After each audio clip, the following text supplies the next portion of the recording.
சாயங்காலம் ஆயிடுச்சு. ஏசப்பா ஜனங்களை எல்லாம் அனுப்பி விட்டுட்டு சீசர்கள்ட்ட சொல்கிறாங்க, நம்ம கடலுக்கு அக்கறைக்கு போவோம் வாங்கன்னு சொல்லி சொல்கிறாங்க. உடனே சீசர்கள் ஏசப்பாவையும் கூட்டிட்டு போட்டில் அப்படியே கப்பலில் போய்கிட்டே இருக்காங்க. அப்படி போய்கிட்டு இருக்கும்போது பலத்த சுழல் காற்று உண்டாயிருச்சு. இதனால் படகு நிரம்பத்தக்கதாக அலை அப்படி படகு மேலே மோதுது. ஏசப்பா என்ன பண்ணிட்டு இருக்காங்கன்னா, அந்த படகுல உள்ள பின்னணியத்தில் தலையணை வச்சு தூங்கிக்கிட்டு இருக்காங்க. சீசர்கள்லாம் பயந்து போய் ஏசப்பாவை எழுப்புறாங்க. போதகரே, நாங்கள் மடிந்து போகிறது உமக்கு கவலை இல்லையா அப்படின்னு சொல்லி எழுப்புறாங்க. உடனே ஏசப்பா எழும்புறாங்க.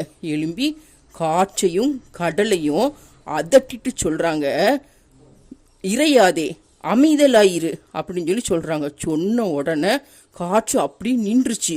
மிகுந்த அமைதல் உண்டாயிருச்சு. சரியா, காற்று நின்றுச்சு, அப்படி அமைதியாயிருச்சு. அதுக்கப்புறம் ஏசப்பா சீசர்ல பார்த்து சொல்றாங்க, ஏன் பயப்பட்டீங்க, ஏன் உங்கள்ட்ட விசுவாசம் இல்லாம போயிடுச்சு அப்படின்னு சொல்லி கேட்குறாங்க.